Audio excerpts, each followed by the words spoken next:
Hello everyone! Today I'm back to share with you the next chapter in the story of Lytusan. Wishing you all a beautiful new day. That evening, the sun had just set. Tieu San was in the kitchen preparing dinner, while little Ivy played in the yard with a few small rabbits she adored. Her cheerful laughter echoed through the peaceful courtyard, bringing a soft smile to Tieu San's face. Outside the gate, a strange woman stopped, holding a colorful bag of candy in her hand. Her sweet voice called out, "Hey little one, come here, let me give you some candy. It's really yummy." Ivy looked up and, with innocent curiosity, ran over. The quiet, gentle girl stared at the candy bag and smiled when it was handed to her. The woman softly stroked Ivy's hair and said, "Would you like to come with me? I know a place with even more white rabbits, bigger and prettier than these."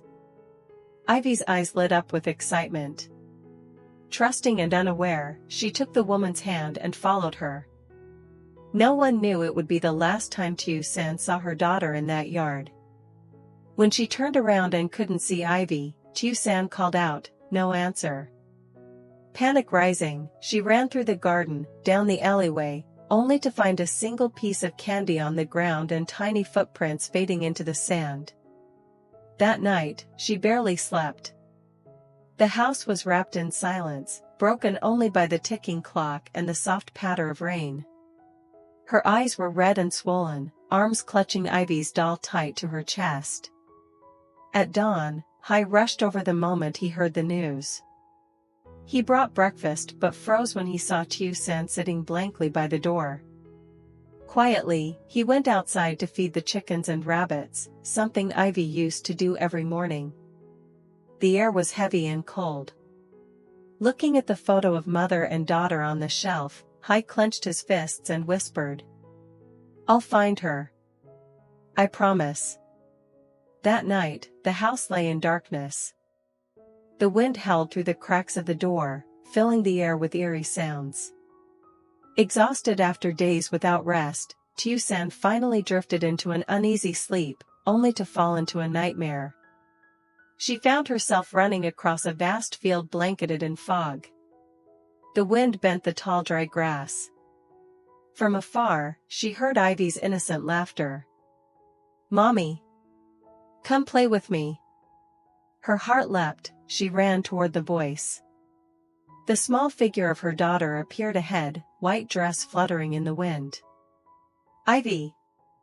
Wait for mommy." But the faster she ran, the heavier her feet felt, as if rooted to the ground. The distance between them stretched endlessly. Then a cold gust swept through, and Ivy's figure faded into the mist. "Ivy! My baby!" Her scream echoed into the void, dissolving into tears and wind. Tieu San jolted awake, drenched in sweat, gasping for air. The room was silent, the dim lamp casting her pale face in weak light. She looked around frantically and cried out, "Ivy! Where are you? Please give my baby back." Hai, startled by her scream, ran from the kitchen. Seeing her trembling, eyes lost in terror, he knelt beside her, gently holding her shoulders. "Tieu San, it's okay. It was just a dream. I'm here, I'm right here. Breathe, please." His voice quivered with sympathy. He knew her heart was hollowed out by grief. "I saw her, Hai, she was calling for me. But I couldn't reach her. Then she was gone." Hai took her icy hands and whispered, "You need to eat something, Tieu San. If you fall ill, how will we find her? I know you're in pain, but you must stay strong, for Ivy." After a long silence, she nodded faintly. He brought in a bowl of porridge, placing it carefully on the table. She took the spoon with trembling fingers and slowly ate. The porridge had gone cold, but Hai dared not reheat it, afraid the sound would disturb her fragile calm. After a few bites, she whispered hoarsely, "Hai! Ivy's afraid of the dark. She always made me keep the light on when she slept. If she's somewhere strange now, without me, she must be so scared. Tears rolled down her cheeks. Hai squeezed her hand, voice low and firm. I swear, I'll find her. Even if I have to turn this whole city upside down. She said nothing, only stared out the window where pale sunlight began to pierce the clouds. In the yard, the rabbits hopped playfully, unaware their little owner was gone. In the corner lay Ivy's pink toy stroller, its wheels coated with dust. Leaning her head on Hai's shoulder, Tieu San murmured, I miss her so much. He stayed silent, gently holding her close. Outside, a rooster crowed to greet the morning, but for them, time had stopped the moment Ivy disappeared.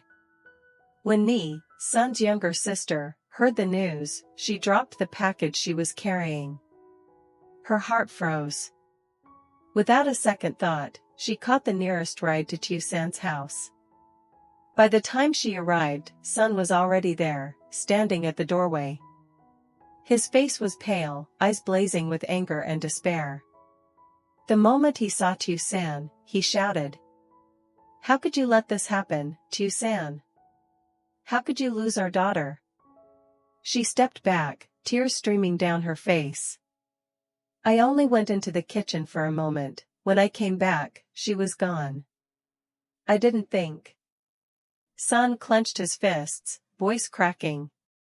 If anything happens to her, I'll never forgive myself, or you. Tieu San collapsed to her knees, sobbing uncontrollably. Her cries filled the doorway, raw and heartbreaking. After some time, she stood up, wiped her tears, and ran out into the streets, asking every passerby, every shop owner if they'd seen a little girl in a white dress with pigtails. Please, have you seen my daughter? Please help me. But everyone shook their heads. No one had seen her. The sky darkened, wind grew cold, and Tieu San kept searching, her legs trembling, her heart on fire.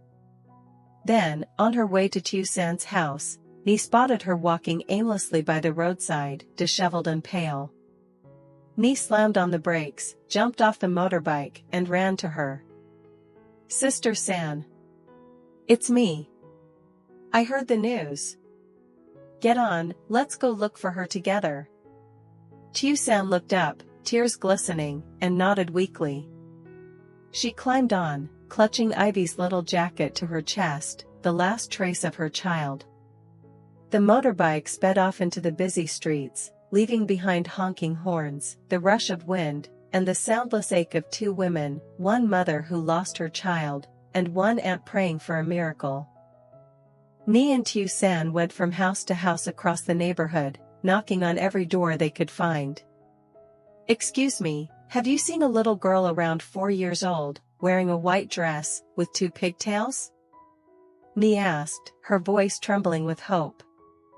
But the answers were always the same, gentle, regretful shakes of the head. No one knew. No one had seen anything. Tieu San moved like a ghost. Her steps were heavy, her eyes blank, her lips muttering her daughter's name over and over without realizing it. Ivy, where are you, my baby? The afternoon sun faded behind the row of houses. Ni looked at her sister, pale, thin, her face drained of life, and gently held her hand. Let's go home for a bit, sister. You haven't slept all night. You'll collapse if you keep going. We can continue searching tomorrow. But Tieu San shook her head, her hoarse voice breaking. If only I hadn't looked away, if only I had watched her more carefully. Ivy wouldn't be gone. Tears streamed down her face. Ni quickly put an arm around her shoulders, her tone soft and steady. Please, don't blame yourself anymore, sis. None of this could have been predicted. You need your strength to keep looking. She'll be fine. I believe that. Tieu San nodded faintly, though her eyes remained distant, searching for a glimpse of her daughter somewhere in the quiet alleys. When they returned home, she sat silently by the doorway, clutching Ivy's small doll. The wind whistled through the cracks, sounding eerily like her daughter's laughter. "Ivy, wait for me, okay? Mommy will find you." "I promise I will." Standing beside her, Nee's own eyes burned with tears. She placed a hand on Tieu San's shoulder, staying quietly by her side, in that house once filled with a child's laughter, now echoing only with pain and the faintest flicker of hope. While Tieu San waited in anguish, Hai searched tirelessly. He reached out to every connection he had, friends in his field, old business partners, begging for help to find Ivy. Whenever he could, he stopped by Tieu San's house, bringing porridge or medicine, offering both comfort and strength. "You have to believe, Tieu San. We will find her. The moment we get a clue, I'll chase it down." His words were gentle, but to Tieu San they were a fragile thread of hope keeping her from collapsing into despair. Then one afternoon, Tieu San's mother-in-law heard about the missing child. Overcome with anger and grief, she stormed into the house without so much as a greeting. "What kind of mother are you, San? How could you lose such a sweet girl? Do you know she's the heart of this entire family?"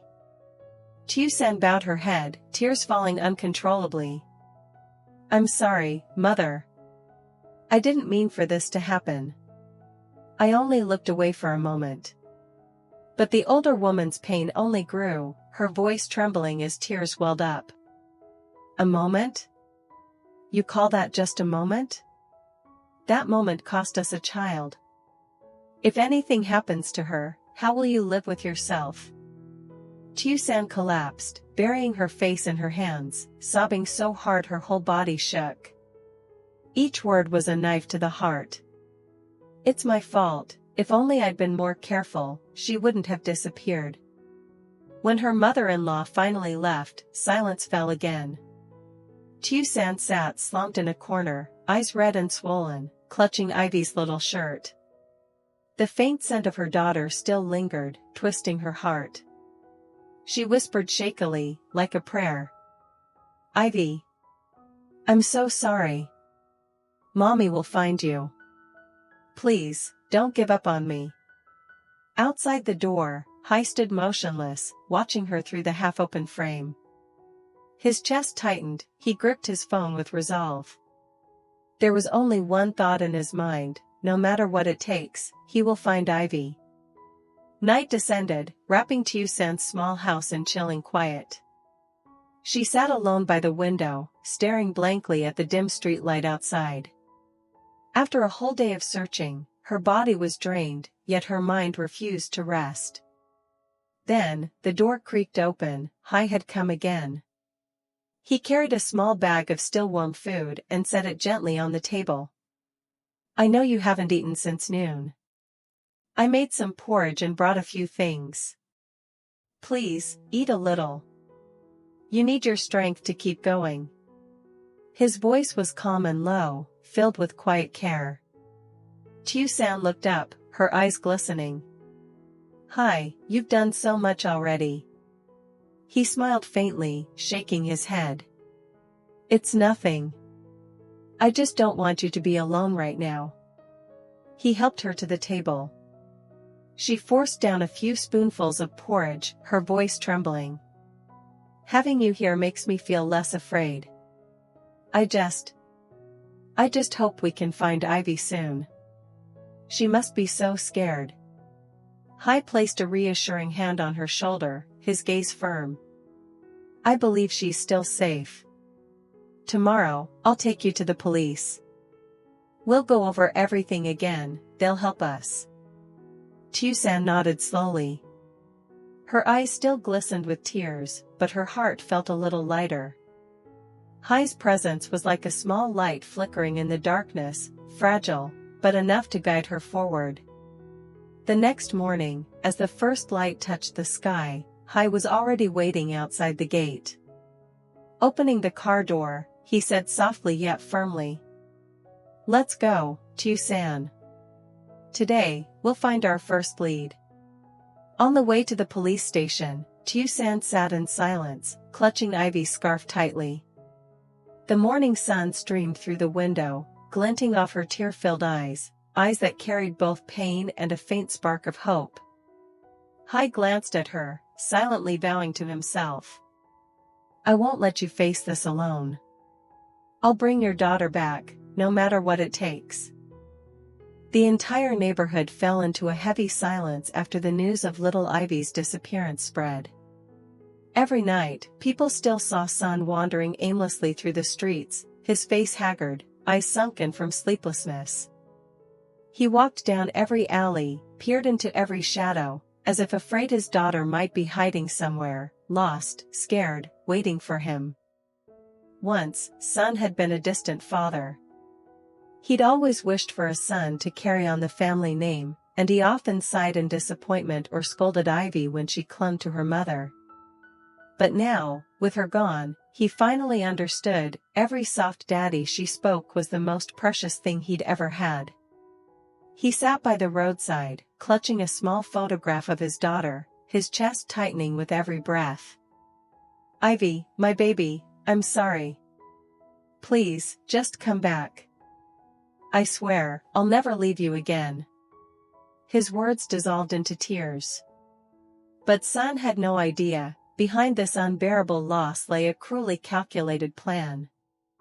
The one who had shattered his and Tieu San's lives was none other than Lin, the woman he once loved so deeply. After their secret affair was exposed, Lin lost everything, her job, her reputation, her place in society. Bitterness consumed her. Night after night, she sat alone in her dingy rented room, staring at photos of San and Tieu San, her eyes burning with hatred. It's her, all because of her. If Tieu San hadn't existed, San would never have left me. Her nails dug into her palms until they bled. Day by day, her hatred twisted into vengeance. She paid people to follow Tieu San and soon learned that she was living with her daughter, Ivy. A wicked idea flickered in her mind. If she loses her child, she'll suffer 1,000 times worse than I ever did. One afternoon, Lin disguised herself, a brown jacket, a hat pulled low, and lingered near Tieu San's house. When she saw Ivy playing with the rabbits, she forced a warm smile. "Hey there, sweetheart. Want some candy? Would you like to see some bigger rabbits? I have lots of them." Innocent and trusting, Ivy ran to her, eyes shining with curiosity. Lin gently took the girl's hand, her false smile fading into a cold, expressionless stare. That night, while San and Tieu San frantically searched every corner of the city, Lin sat in her dark room. A candle flickered, casting her face in half shadow, half soft, half sinister. She gazed at the sleeping child. "You're not the one to blame, but your parents are. They made me suffer, now they'll pay for it." She thought that inflicting pain would bring her peace. But as each minute passed, her heart grew heavier. She heard Ivy stir in her sleep, whispering faintly, "Mommy." A flicker of emotion crossed Lin's eyes, a trace of humanity, but she bit her lip hard, forcing it down. Meanwhile, San kept searching in despair. Tieu San prayed through sleepless nights. Hoai chased every lead in silence. None of them knew that the real enemy was closer than they could ever imagine, a woman once loved, now devoured by vengeance. Would Lin truly harm the innocent child? Would San and Tieu San uncover the cruel truth before it's too late? Or would everything spiral into a tragedy beyond redemption? Hello mọi người, rất vui được gặp lại mọi người trong video của mình. Chúc mọi người có một ngày mới vui vẻ và hạnh phúc. Hiện tại câu chuyện Lý Tiểu San hôm nay mình kể về tình tiết con gái của Tiểu San là Ivy đã bị bắt cóc, và người bắt cóc cũng chính là người tình của Sơn, chồng cũ của Tiểu San. Liệu Tiểu San có thể tìm thấy con hay không, và liệu rằng Linh có tàn nhẫn làm điều gì ác độc với bé Ivy hay không, thì mọi người nhớ đón xem ở video tiếp theo nha. Ở video tiếp theo thì sẽ có nhiều tình tiết để tìm kiếm bé Ivy và giúp bé Ivy giải thoát. Mọi người nhớ đón xem và đừng bỏ lỡ video tiếp theo nha. Cảm ơn mọi người đã xem hết video ngày hôm nay của mình. Hy vọng rằng mọi người sẽ ủng hộ kênh của mình để mình có động lực ra nhiều video hơn cho mọi người. Xin chào và hẹn gặp lại mọi người ở video lần sau nha.